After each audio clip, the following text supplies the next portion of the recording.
కేసీఆర్ అంటే ఒక నమ్మకం, కేసీఆర్ అంటే ఒక భరోసా, కేసీఆర్ అంటే ఒక భద్రత.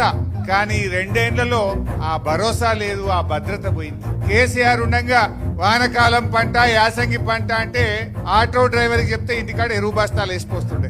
ఏనాడు ఎరువుల కొరత ఉండకపో. కేసీఆర్ ఉంటే ఒక నమ్మకం, కేసీఆర్ ఉంటే బరాబర్ టైం మీద రైతు బంధు పడుతుంది అని ఒక భద్రత ఉంటుండే రైతుకు. ఎందుకంటే కరోనా వచ్చినా, పెద్ద నోట్ల రద్దు జరిగినా రైతు బంధు మాత్రం ఆగలే. బరాబర్ రైతు బంధు రైతు అకౌంట్ లో పడ్డది. ఒక భద్రత.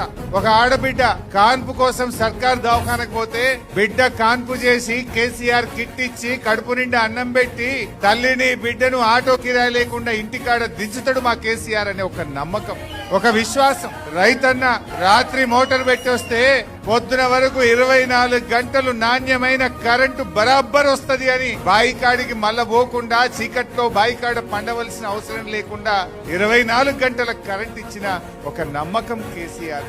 ఆడబిడ్డ పెళ్లి పెట్టుకుంటే నాకు ₹1,00,000 చెక్కు బరాబర్ టైం మీద వస్తుంది అనేటువంటి ఆడపిల్ల తల్లిలో ఒక ఆత్మగౌరవం, ఒక నమ్మకం ఉంటుంది. పిల్లల్ని గురుకుల పాఠశాలల్లో చదివిస్తే ఒక్కసారి ఎస్సీ, ఎస్టీ, బీసీ, మైనార్టీ గురుకుల స్కూల్లో సీటు దొరికిందంటే 6 లక్షల మంది పిల్లల తల్లిదండ్రుల్లో నా బిడ్డ జీవితంలో వెలుతురు వస్తుందనే ఒక నమ్మకం ఆ రోజు కేసీఆర్ పాలనలో ప్రజలకు దొరికింది. అది ఏ వర్గమైనా సరే, ఎస్సీ, ఎస్టీ, బీసీ, మైనారిటీ, రైతన్నలకు, విద్యార్థులకు, యువకులకు, మహిళలకు, అన్ని వర్గాల్లో ఒక నమ్మకం, ఒక విశ్వాసం, ఒక భద్రత నాటి కేసీఆర్ పాలనలో దొరికేది.